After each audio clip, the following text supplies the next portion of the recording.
Welcome to our time of meditation. For today's meditation, in part, I'll use imagery from that Celtic world, from the adaptation of the Gaelic Deep Peace blessing that I shared during our Wisdom of Autumn workshop, and then with my own adaptations, leaving space and silence around the images, with the invitation to hook lightly, either into the images or into the silence, or into both.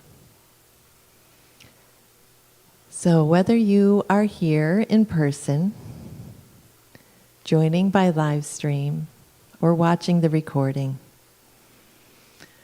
I invite you now to shift and settle as comfortably as you're able. Gently close your eyes if you're comfortable doing so, or simply let your gaze softly settle in front of you. Your hands can rest softly in your lap or by your side. And begin to notice with awareness your body and your breath. Sense your feet resting on the floor beneath you. And notice all the places where your body is supported as you sit. And taking a deep breath in and out, arriving gently and fully into this moment.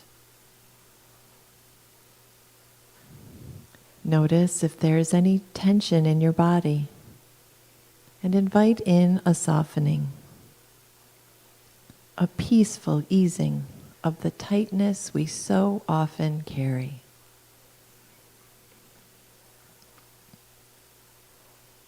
In the stillness of this moment, I invite you now to set an intention for your journey inward, following that star of divine wisdom. Make a positive statement in the present tense. Perhaps God's peace is my foundation, or simply, I choose peace.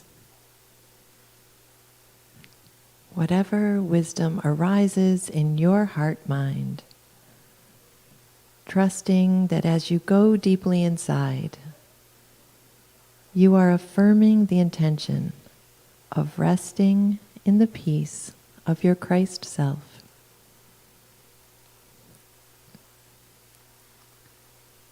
Become aware of your body, breathing, sensing the in-breath, breathing in peace. Sensing the out-breath, breathing out peace. Peace in your heart center, peace in your body, peace, deep peace in you and all around you.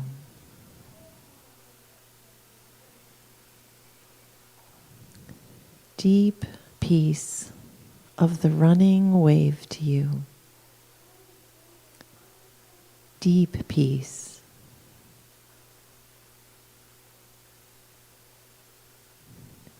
Peace heard in the sound of water flowing, ebbing, wave rising and falling.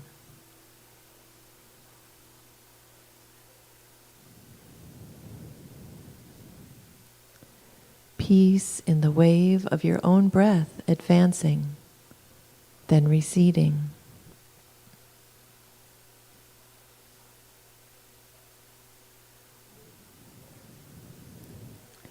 May the stream of your breath flow unimpeded into deep peace.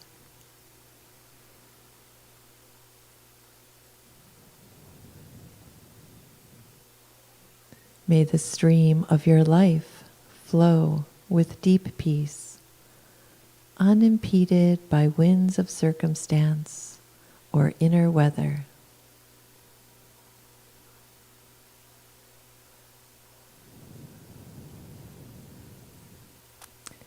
Deep peace of the running wave to you.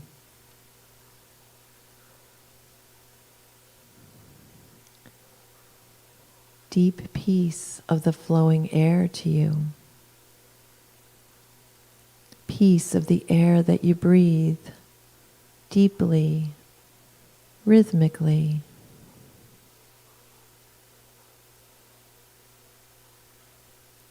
Breath of God within, guiding you to energy, to consciousness, to life.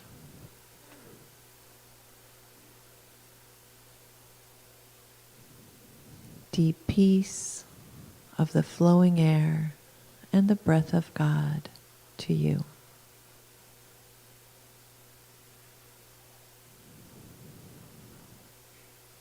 Deep peace of the quiet earth to you. Deep peace of the gently spinning earth, our mother who shelters all life.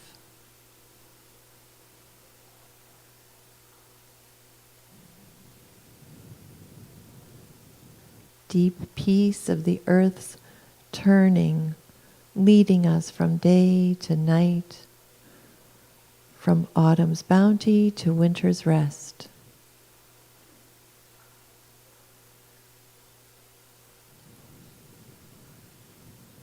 Deep peace of roots, resting, contented, stable, tranquil, beneath the quiet winter earth.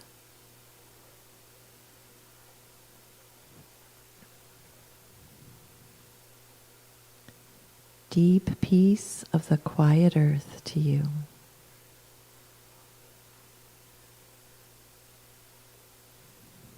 Deep peace of the shining stars to you. Deep peace of the ever-present starlight.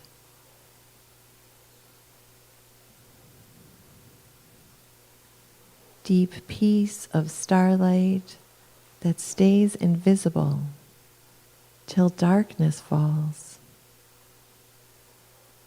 and then reveals their pure and shining presence.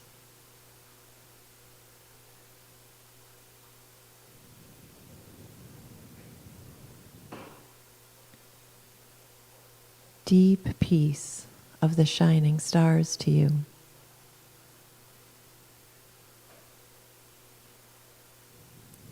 Peace, peace, deep peace within my center. Deep peace in all I encounter.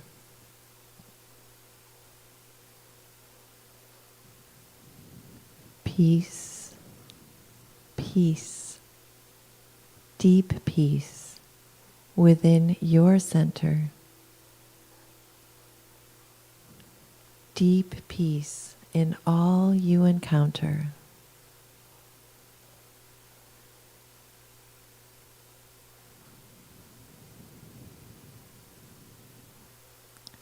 Peace, peace, deep peace within our center. Deep peace in all we encounter.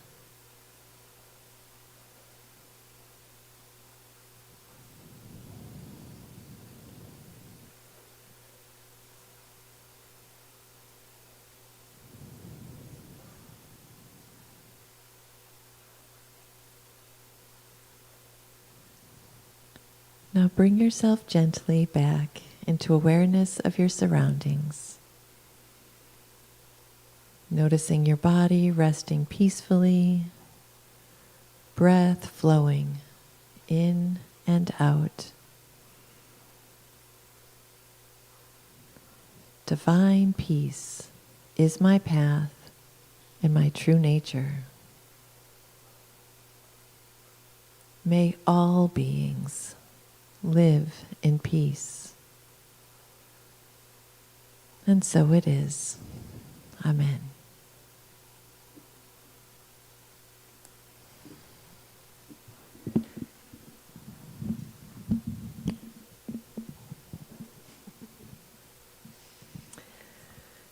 Deep peace of the microphone to you. I will get this, I promise.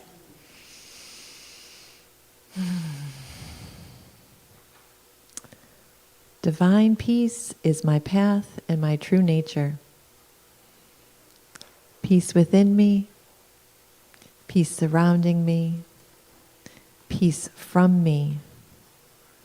By thy grace, let there be peace. I've shared this before, but it is fascinating and a little squirmy to step back and witness my process of praying, pacing, meditating, thinking, and pacing, and thinking, and praying. That is all part of the stew of my writing process. But already in these few times of speaking with you, I sense something new. Your trust in me and my desire to show up as authentically as I can for you, for God, and for myself, that trust pushes me in the very best way towards walking my talk more deeply. That unity principle of walking the truth, of living our truth, like all aspects of deepening our spiritual life.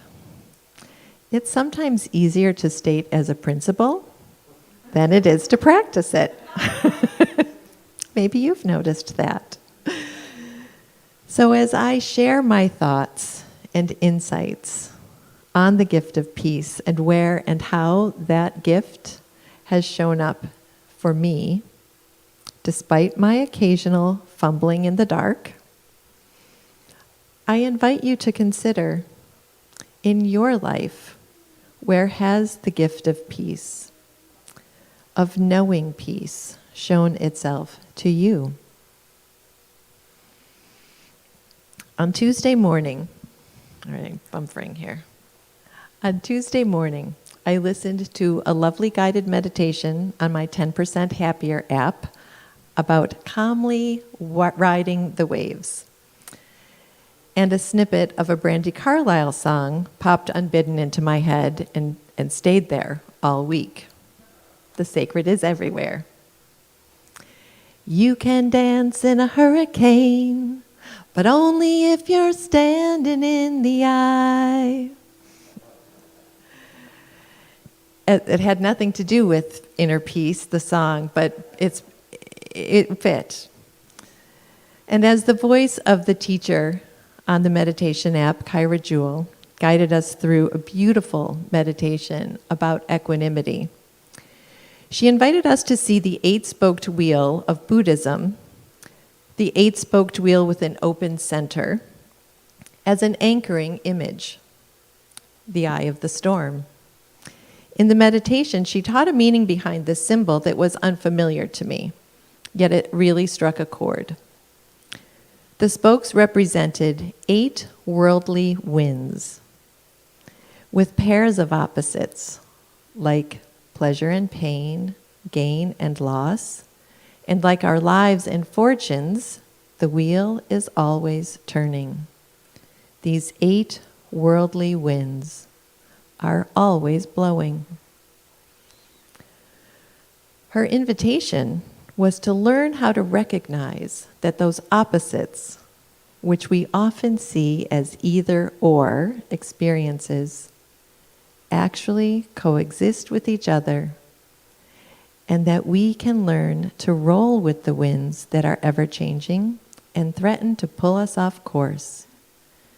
We can learn to stay centered and calm in the midst of the ups and downs of life. This week I felt the inner weather patterns of my life and those things that weighed on my mind and in my heart. The people in my life that I was worried about, the world situations that I will not enumerate today because I have already in the past, but those situations that seem never changing and never ending. Even all of the things that I'm excited to be learning about what this role as your new minister means for me, and I want to learn it all right now. Right now. Those winds were swirling through me. And you can dance in a hurricane, but only if you're standing in the eye. And the peace of God, which surpasses all understanding, will guard your hearts and your minds in Christ Jesus. Let's hear again those words from the Daily Word. As I continue on the Advent journey, my thoughts turn to peace. I remember what gives me peace: the beauty of a sunset, a comforting hug, a heartfelt prayer. In these moments, peace encompasses all of my thoughts and feelings, transforming any worries or troubles. I wish to carry that feeling with me always. I realize I do not have to wait for specific experiences to feel peaceful. I have the power to claim peace at all times and in all situations. I affirm that divine peace is greater than any worldly condition. God's peace is my peace forever. It's so simple. God's peace is ever present and available, and like that grace that surrounds us always, it really does only need us to remember to lift our hearts and lift our sails to be in peace. And of course, it is both that simple, and it is so not easy. In the moment-to-moment winds of life, some of which blow in terrifying gale force winds,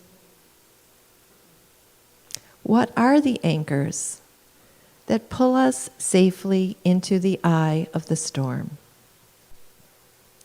Where do we find the calm, the equanimity, the peace that sustains us, that invites us to act from the center, not react from the storm?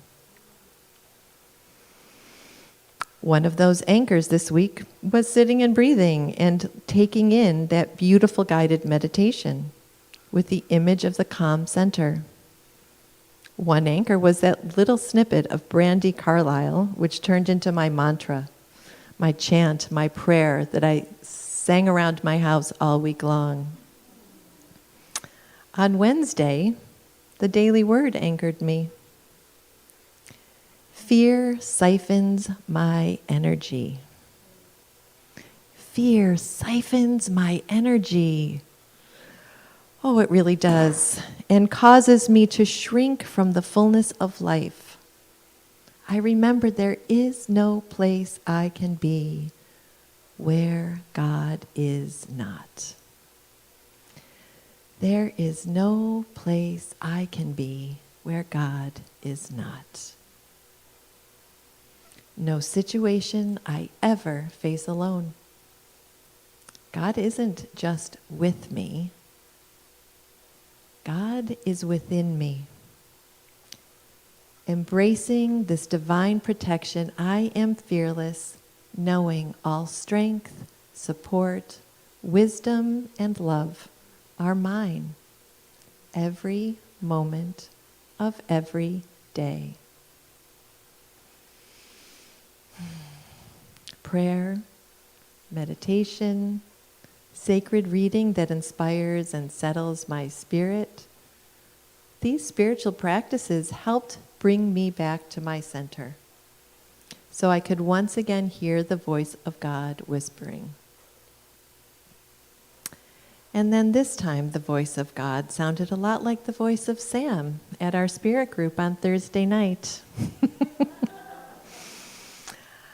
I know many of you are also reading The Untethered Soul, although not everyone has had that opportunity. I honestly don't know if I had picked this book up on my own, if I would have continued reading past my resistance to Michael Singer's authorial tone. He bugs me a lot. So like the fascinating process of witnessing my stewing writing process, it's been fascinating and a gift to witness my resistance to this book and to move through that in the company of my spirit group's collective wisdom, insight, and questioning. As I mentioned, my inner weather patterns were very much up and down this week, with those close to home worries and the general existential threat that I sometimes feel when I listen to the news.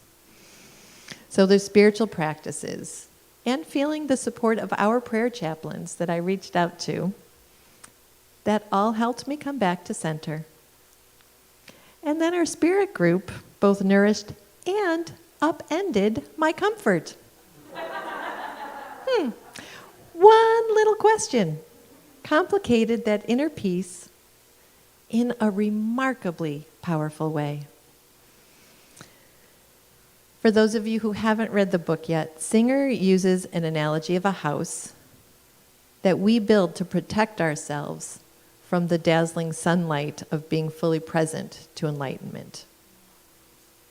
We want to stay in the sun-drenched field, so we build a house there.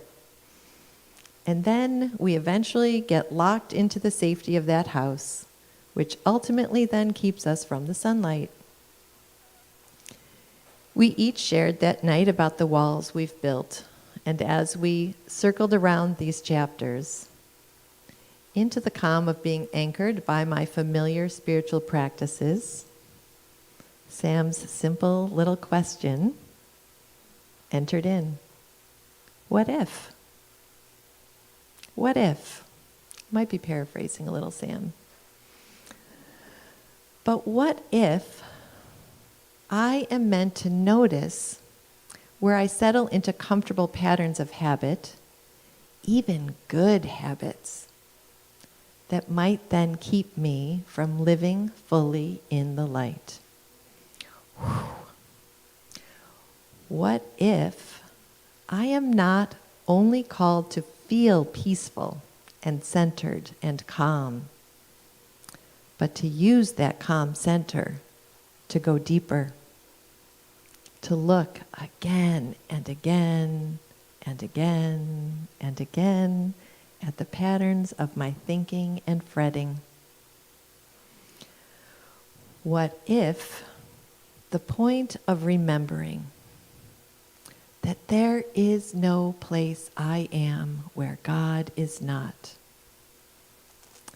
is that living fearlessly in God calls me to then remember that blessed are the peacemakers?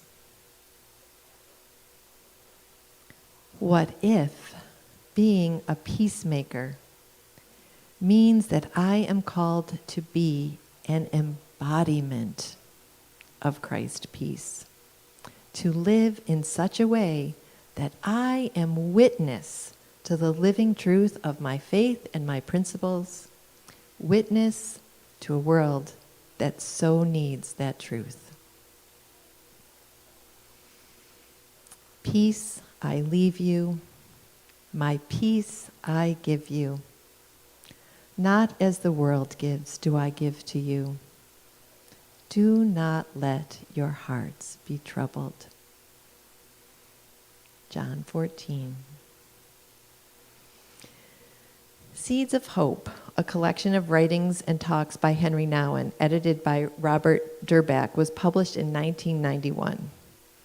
It's amazing how pertinent his wisdom still feels today, as I read it as a call to be that Christ peace in the world. In a section titled Sentences on Peacemaking, here is some of that wisdom. When peacemaking is based in fear, it is not much different than war making.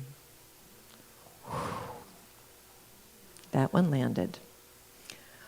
Only those who deeply know they are loved and rejoice in that love can be true peacemakers. Prayer, living in the presence of God, is the most radical peace action we can imagine. Prayer is peacemaking, and not simply the preparation before, the support during, and the thanksgiving after.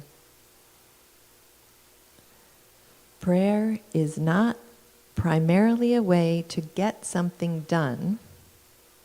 In prayer, we undo the fear of death and therefore the basis of all human destruction.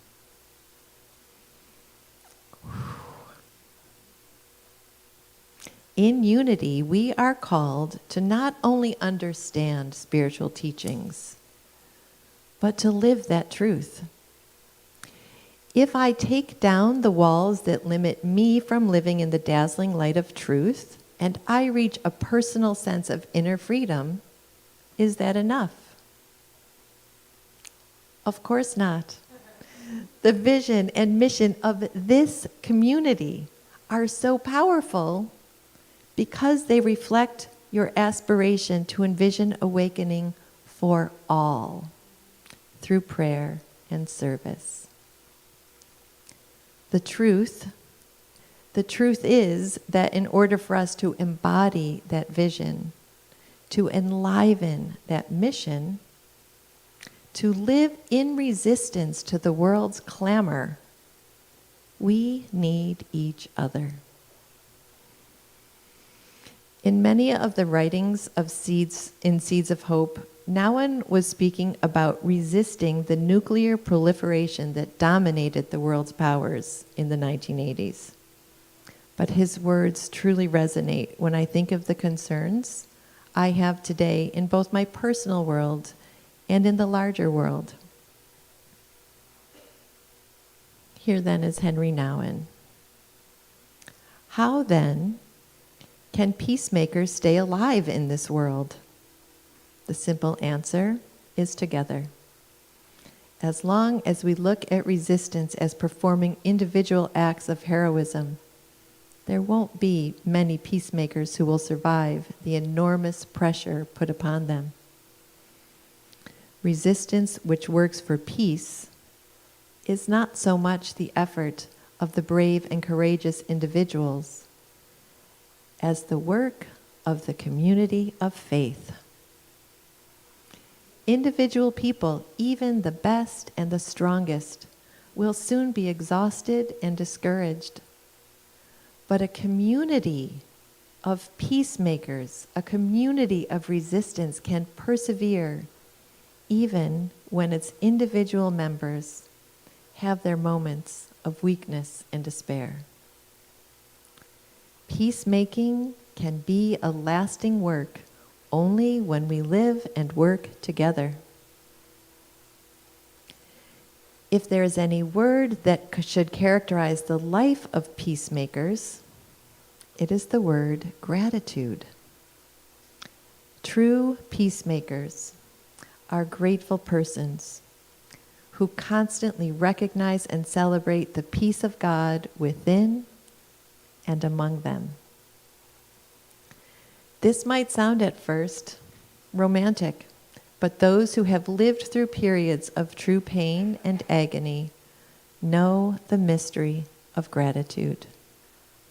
And I would say, that is likely each of us. To know the mystery of gratitude, the mystery of peace, despite our circumstances.